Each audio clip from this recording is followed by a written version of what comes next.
Hello, everyone. Yet once again, it's another day of fresh grace and mercy.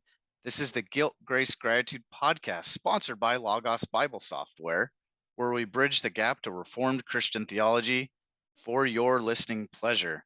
As you guys know, we're on a new season. We're doing apologetics this season. And this episode is going to be focused on racism and response to racism. And we're going to have George Yancey on, mainly because he's written a recent book called A Unifying Alternative to Color Blindness and Anti-Racism.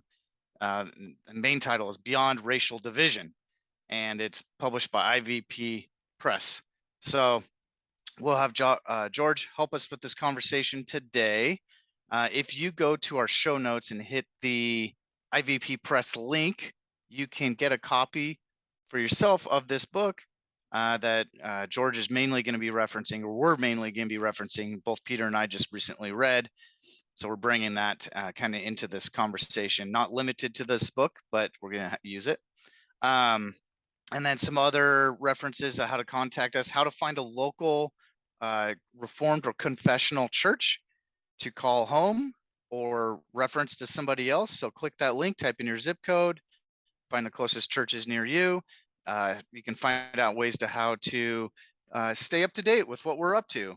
Future episodes, things that are going on a day-to-day basis, communication, or if you just want to email us, it's guiltgracepod@gmail.com. You can go to Twitter and Instagram, same handle @guiltgracepod.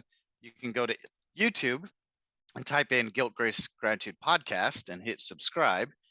These conversations are automatically have a video attached to them. So if that's more your thing, YouTube, we got you there too. So other than that, we have a thing called Bridge Builders. So you heard me say Logos Bible Software is our main sponsor.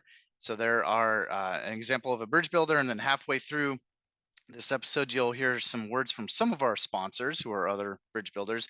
But if you're just most of you guys are just an individual like you and I, and you wanted to donate to the show, you could do that too and become a bridge builder. So you click that Patreon link and you can see the different levels of giving and how to do that. If that fits you and you're able to do it without taking away your giving at your local church.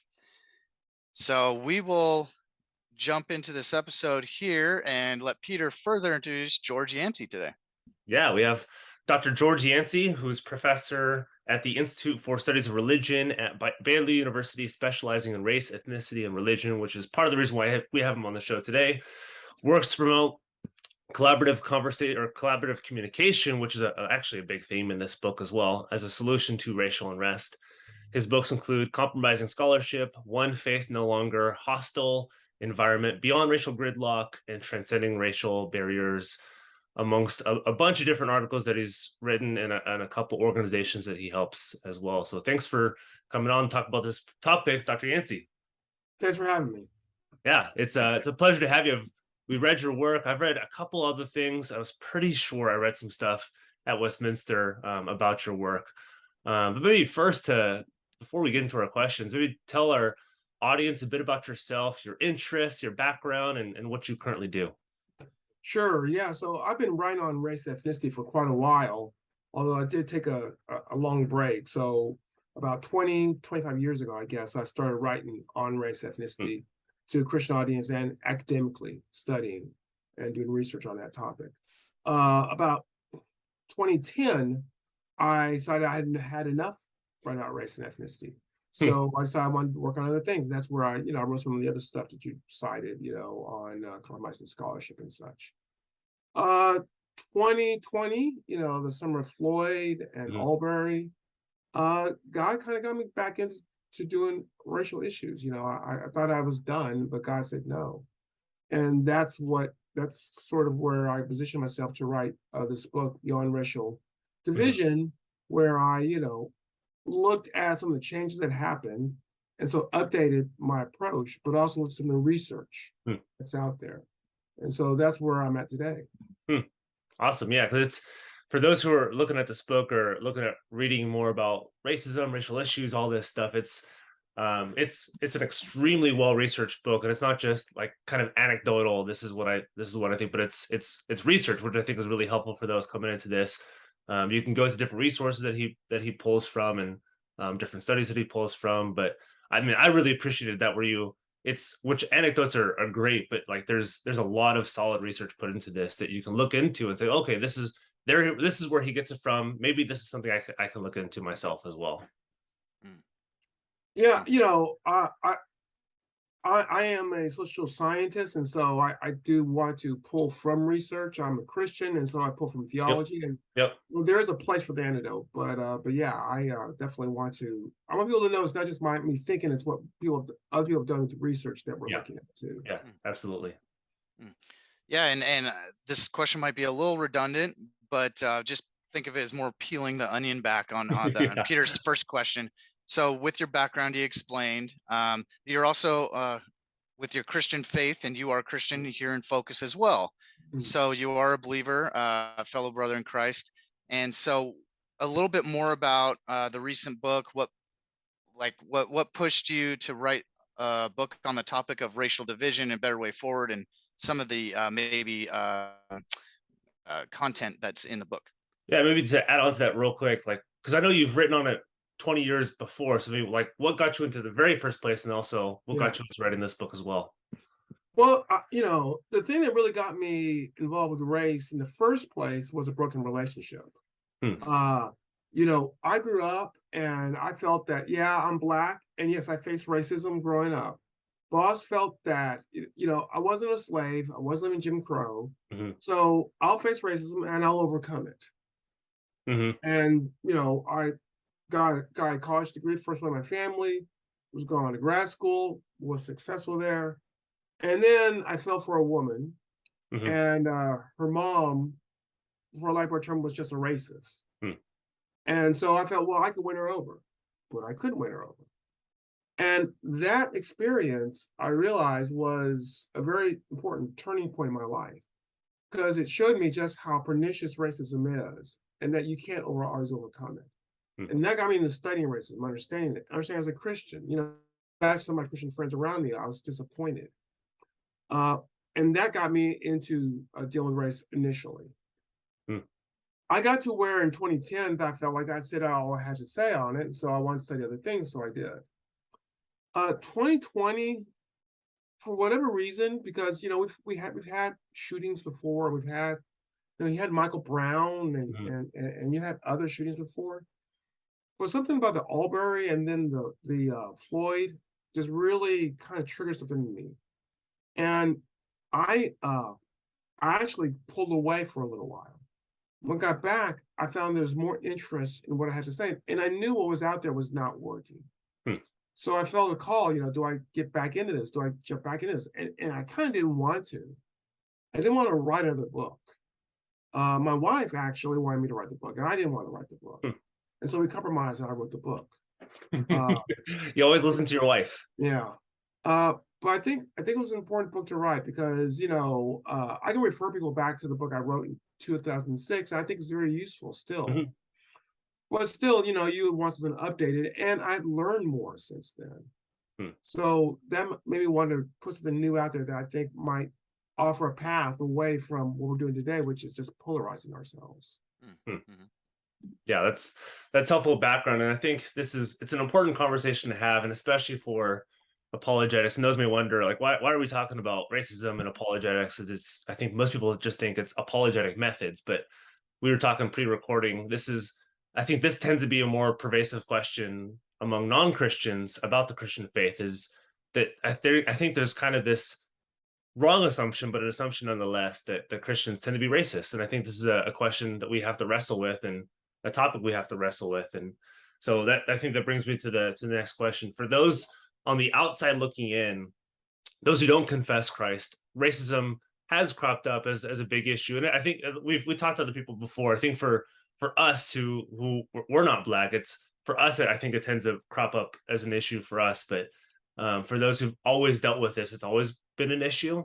Not as much with us, but especially around election season and the candidates that evangelicals may endorse.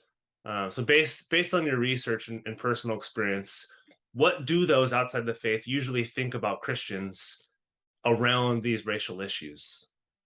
Yeah, there's I've also studied anti-Christian bias in that time after I studied. Yeah, and that was Uh, mostly what this question was yeah, prompted by. and Yeah. and that is one of the common perceptions of Christians is that they're bigoted, that they're racist, and that sort of thing.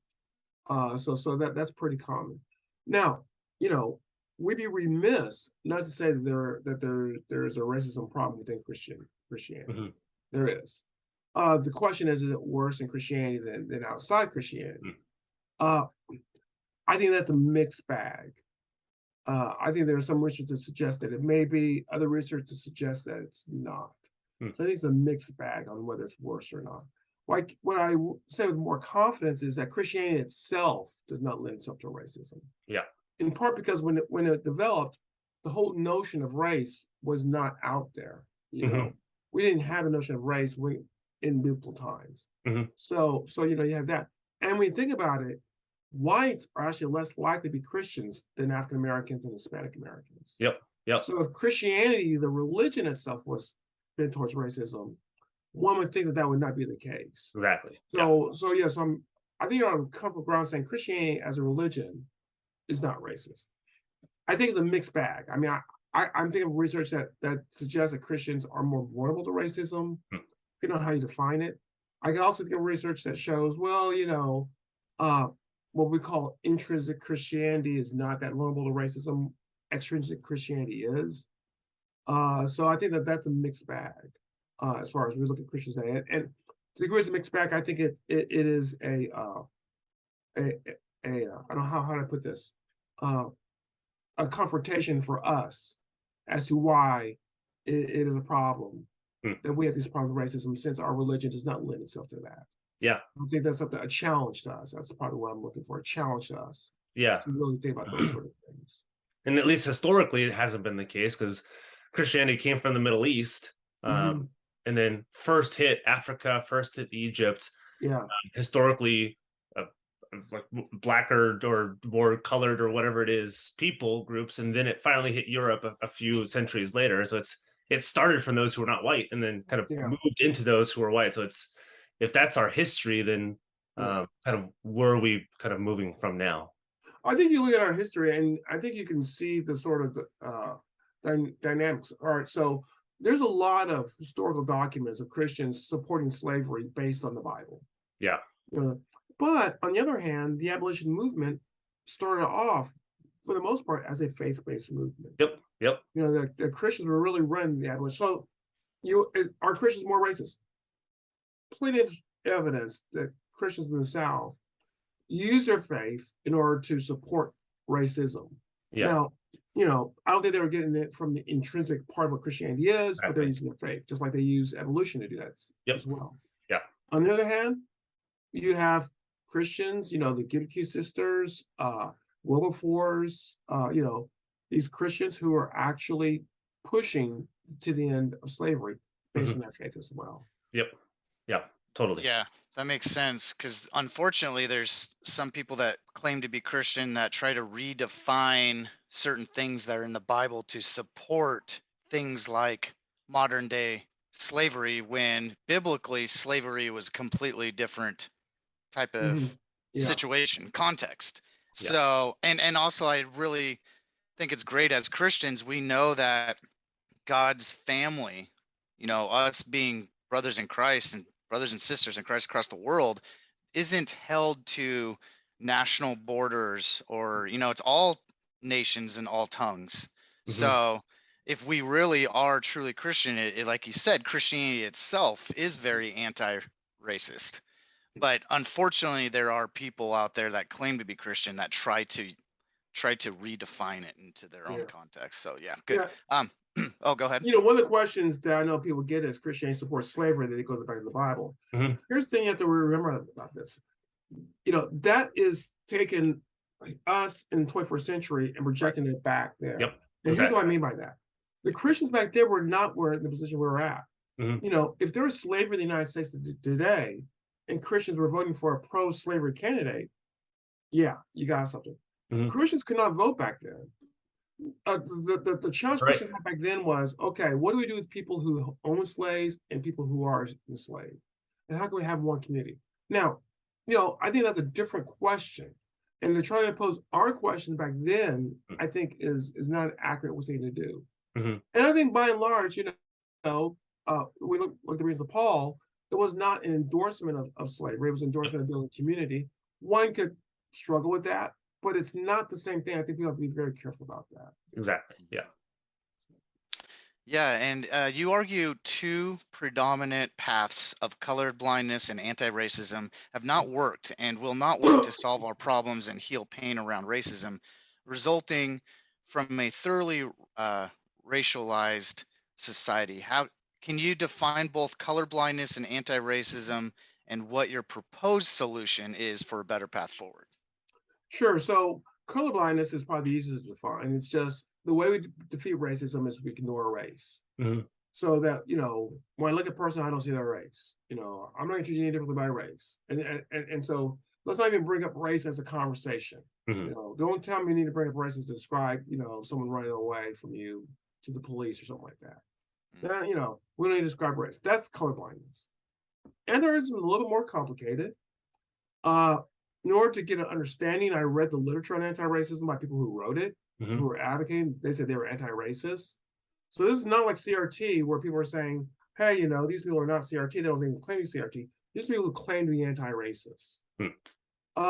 And, there's a couple of tenets of anti-racism I think are quite accurate. They would be proactive. Their racism is multifaceted. But the problem anti-racism runs into, and, I saw this again and again and again. So this is not like I pulled just one thing out of context Mm-hmm. to see this issue. The problem with anti-racism is ultimately its solution is that whites must do what people of color tell them to do. And that doesn't work. And the research shows that does not work, that diversity training does not result in prejudice reduction, that Actually, it's the opposite, isn't it? Like if you have diversity training, it actually it's possible. results It in doesn't less always, diversity. but you can create a backlash. Yeah. Where people are actually, I don't want to say more racist, but less sympathetic to the people of color due to diversity training. And I think part of it is that if we have this attitude, this is what we have to tell whites what to do, that comes through. I think that's part of what was happening. Yeah. That it can create less sympathy for marginalized whites, if you talk about privilege, but no more sympathy for marginalized people of color. There's all sorts of problems with anti-racism that the research has shown does not work. So those don't work. I argue as a Christian, and my book is not, it's a Christian book, but I don't go to it's not in your face all the Christian chapters. I have one chapter where I say, hey, I'm gonna do the theology in this chapter. Yep. If you don't want to read my theology, skip this chapter, and you can do that, and the book flows just fine.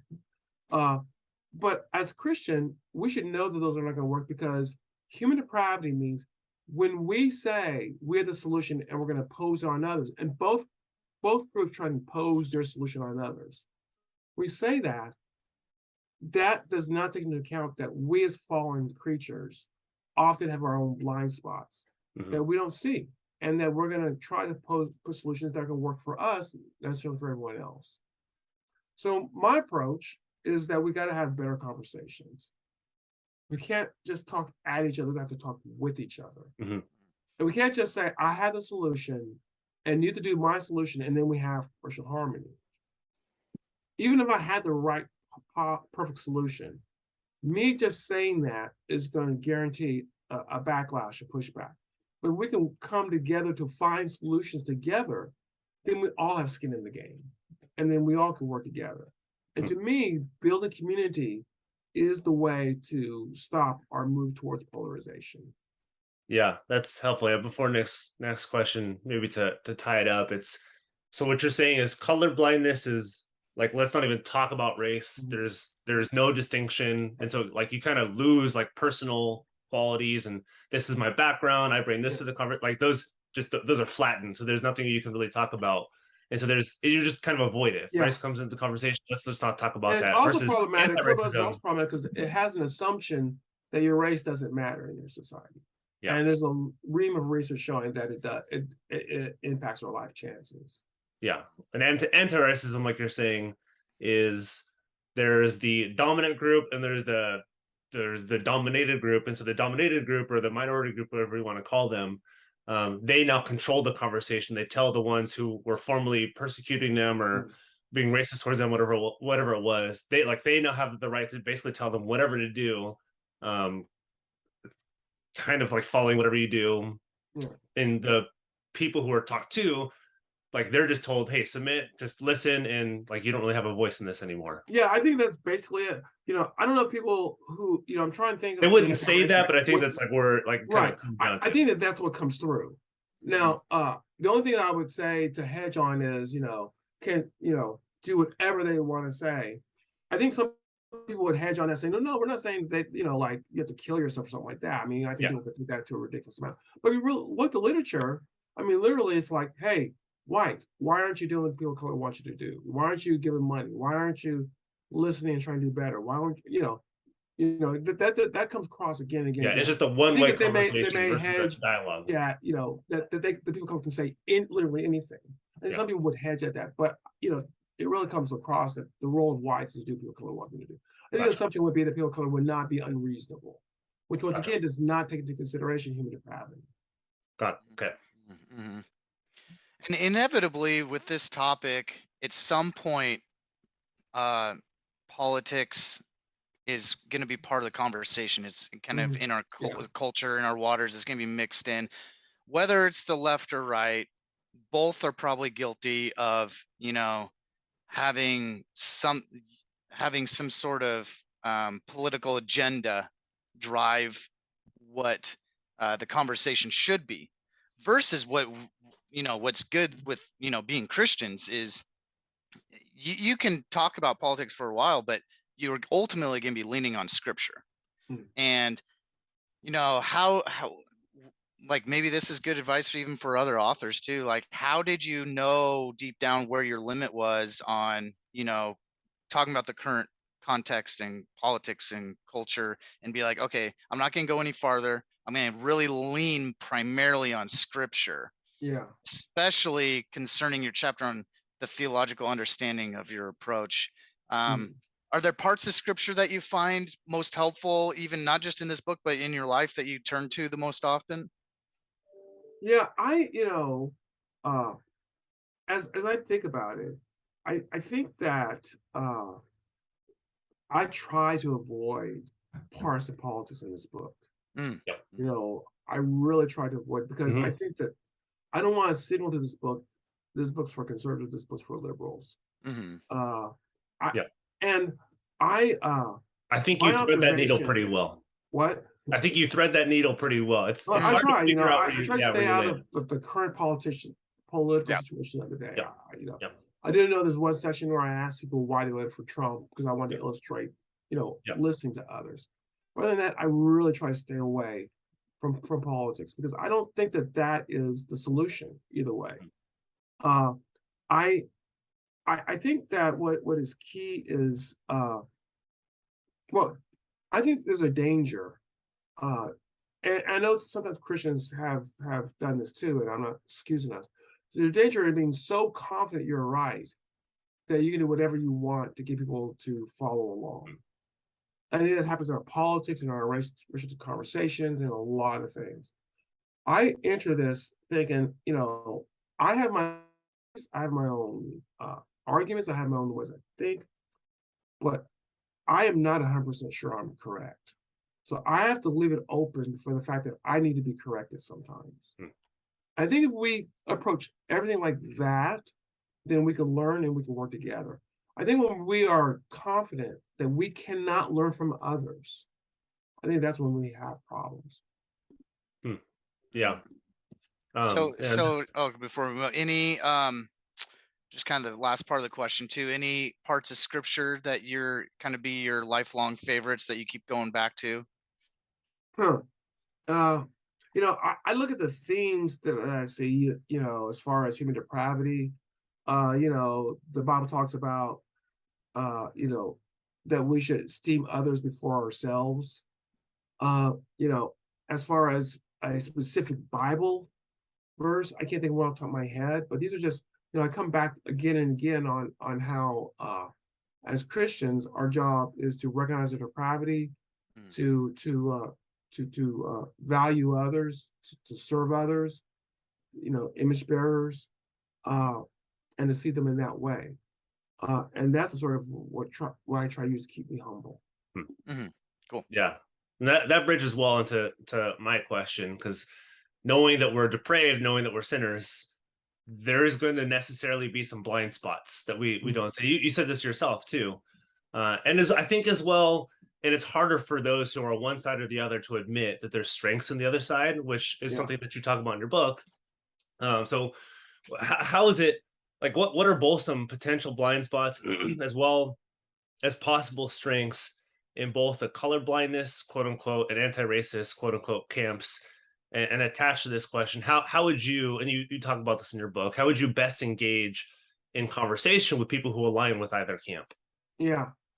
I think the blind spot in the colorblindness, I think it's pretty evident in that colorblindness requires an assumption that things are basically fair. You have occasional races out there, but basically things are fair. And so, we could ignore race and we could just move on and pretend that. Yeah, as long as it's not overt, we don't have to talk about it. Right, as long as it's not overt, that sort of thing. And this is why, people who have this mentality strongly, they resent it when you bring up racial issues. They think you're bringing up racial issues is a problem. And I'm not saying that there aren't people who bring up racial issues in an unhealthy way that are problematic, but given that we know that your race impacts how you're going to live your life to some degree, it's got to be brought up. So I think that's a blind spot. The value of colorblindness is, they value equality, which is a good thing, which is something that we should value, which is something that's in the Bible. We're all equally fallen before God. So that's a strength that they have. They value equality. The blind spot for anti-racism, I think, is an unwillingness to recognize that people of color themselves can overcorrect and that justice can become revenge. That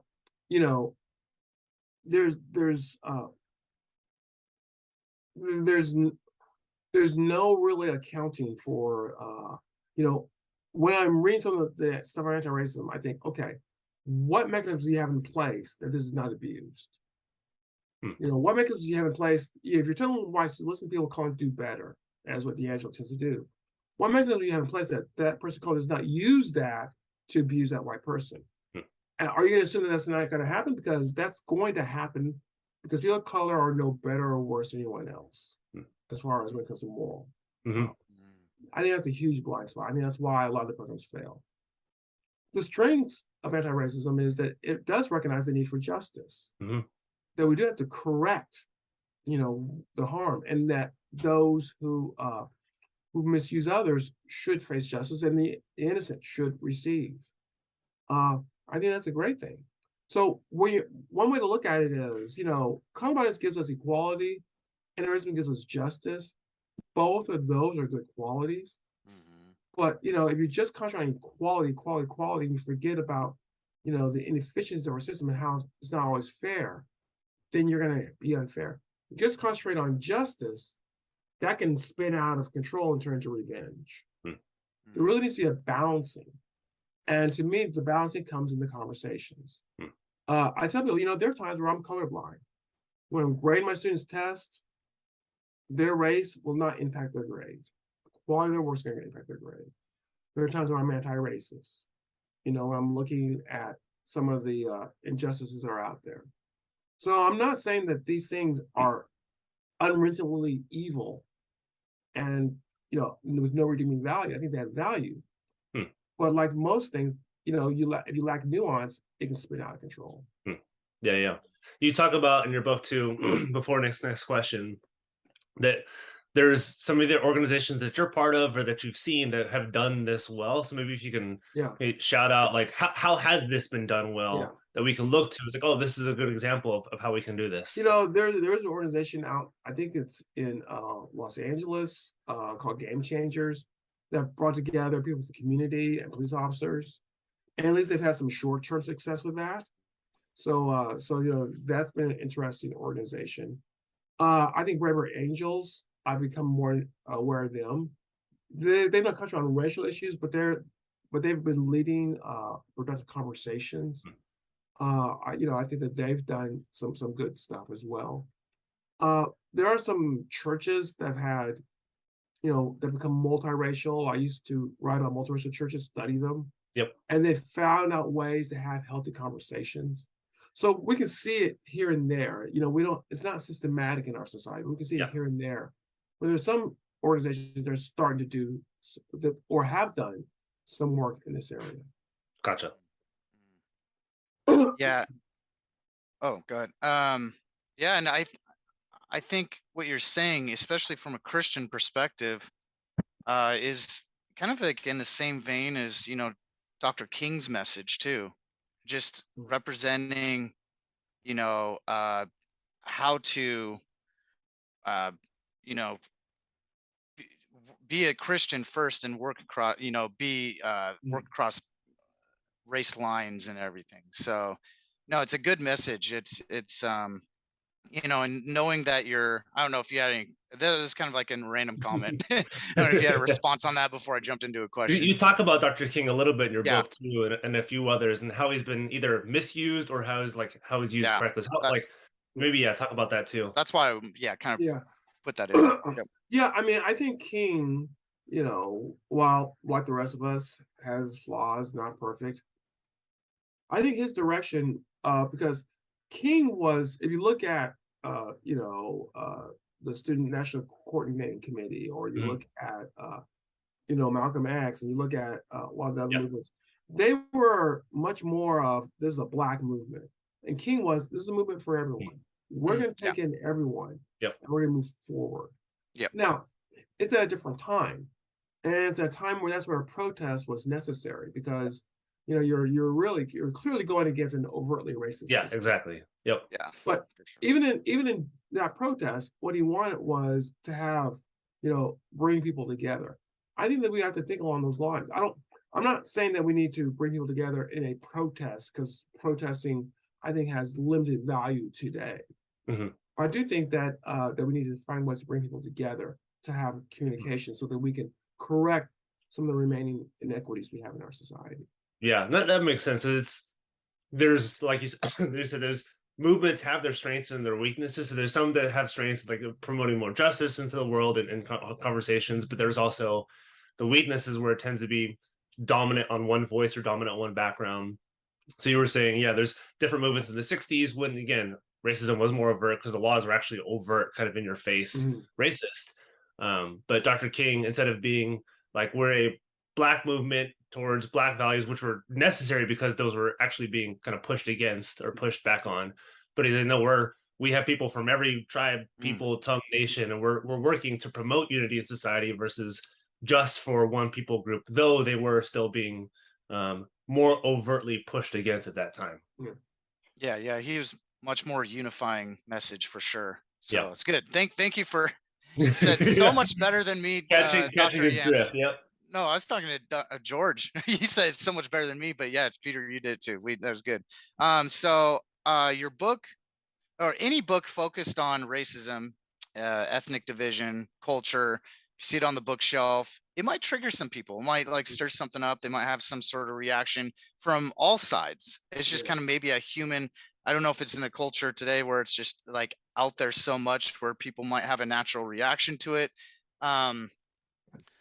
How do you hope your book will both edify Christians, and this is kind of like an apologetics episode, and those who may see Christians as racist? And again, kind of the most common critique I hear from atheists or non-believers is saying, "Oh, the Bible promotes slavery," and they don't have an understanding. Like, or have you ever Christians read vote for racists, or Christians vote for people who don't believe in unity. Well, and the kind of the response is like, well, Mr. Atheist, have you ever read the Bible? Do you know the biblical definition of slavery in the Bible, how it's different than today? So is Christianity a racist religion, or is it actually our best way forward for all races to unite in the worship of Jesus Christ? That was a pretty easy question. Well, all right. Let me first go back to, how I hope to edify Christians. Yeah. Yeah. I think that, as you probably know, that we are probably in a post-Christian world right now. Yep. Mhm. That,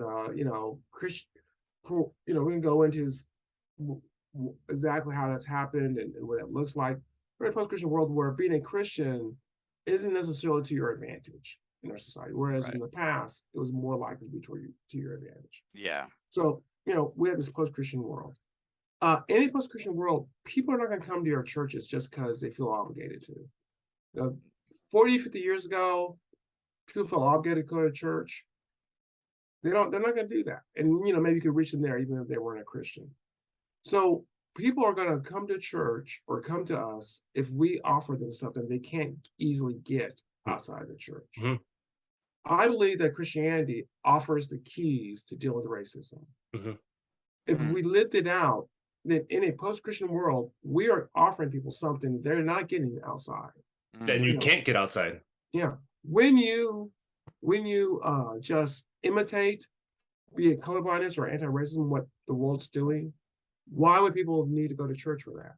Yep. So I think, if we were serious about having productive conversations and solving problems and taking leadership in solving problems in a post-Christian world, I think that's going to open up doors to talk to people about Christ. And even if it doesn't open up all those doors, at least make people not as hostile towards Christians. There are some people who are going to be hostile no matter what. They hate Christianity, Yep. fine. But there's people who don't care, but they could become more hostile, they become more accepting. At least those individuals, we would show them, hey, there's something here to that. So I think that is something that we have to do. We do the work, but we can become a more powerful witness in the post-Christian world. I've touched on Christianity is not a racist religion. That I think it's silly to even talk about that since race wasn't even a concept. Right. Christianity is being birthed. And Yep. people who want to say Christianity is a racist religion. I think you can argue Christians are more racist than other Christians. You can look at some data. But that's different than Christianity is racist. That's different. I think that we have to, rather than leading, protests against CRT or something like that, we should be encouraging people to have honest discussions. Yeah. I think we need to approach this differently. I think that we need to approach this as, hey, argument depravity means that whatever solution we're offering probably has weaknesses and blind spots. We need to talk to each other to find better solutions. We need to be at the forefront of pushing that. That's not going to disarm everyone's going to make that claim of Christians being racist. But more and more people, if we did that, more and more people would say, hey, the way you want to deal with racism, the Christians are doing with that. They're dealing with that. They're doing it in a healthy way. That, I think, over time can change the perception people have of Christians. And not everyone, once again, but enough people to where this notion of Christianity being linked to racism will go away. And then finally, we don't have Christians pushing slavery today in the United States, but people would argue some of our voting patterns are problematic. I don't want to get into partisan politics. What I will say is that regardless of who you vote for, if your candidate calls out, if your candidate is engaging in rhetoric that is harmful, hurtful, alienating, dehumanizing, Christians need to call that out. You may call out and say, I'm still going to vote for you, but you should not be saying this. Yeah. Because if you don't call it out, then you begin to own that rhetoric. So I think that's something that Christians nearly need to do in a much more serious way. I find some Christians are so busy demonizing Christians who vote differently from them instead of accepting and instead of calling out the alienating speech of some of their political candidates. I think that we need to concentrate more on the latter than the former.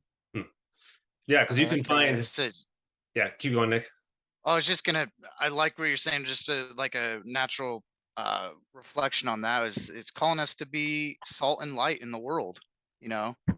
Yeah, it's easy to have division in the world. It's easy, like you said, to find an organization that's colorblindness or organization that's anti-racist. Like you go to a church that falls in either camp, you're like, well, I can just go to this organization that doesn't require anything of me, like really besides me believing the same stuff, versus a church that's having really, like you said, productive conversations. Like, oh, this is different than what I'm seeing in culture. That amongst all the things that we know, churches that do preaching the gospel being paramount. But yeah, if we're doing the things right, then we're going to look different than the culture does, and that's kind of our job. Well, cool. Yeah. Before we end this, kind of last question, unless you guys have anything else to add to this, but last question is, you reference some of your other works and some other stuff that you've written and maybe that you're still writing or whatever it is, but where can you point our listeners to stuff that maybe you've written that you think may be helpful for them to read and engage with to help this conversation keep going, to where they can continually kind of have this in front of them as, okay, how can I engage in conversations around this in a healthy and productive way? Yeah, I do have a website, georgeyancey.com, that you can look, and I post, my books, many of my books. I don't know if I post all of them. Many of my books on that. You do go to George Yancey, spelled Y-N-C-E-Y, not C-Y. There's actually a George Yancey out there, C-Y, that people confuse with. Live for great fun. So yeah, so that's maybe where you can see some of the stuff that I've written, as far as on race and on anti-Christian bias and that sort of thing. So yeah, I'll just point there. Obviously, you can do Amazon, do a search for me on Amazon as well. Cool. Well, Dr. Yancey, thanks for talking about this. Thanks for your research, and thanks for what I think both Nick and I would agree on, and obviously you would agree on since you wrote the book. But really, truly like a better way forward than just kind of these two kind of opposite camps kind of yelling at each other, saying, "Hey, you're doing it wrong. No, you're doing it wrong. Let's figure out a better path forward." But yeah, thanks for your research on racism, for anti-Christian bias, these things that we can have more productive conversations on. Thank you, and God bless. Thank you.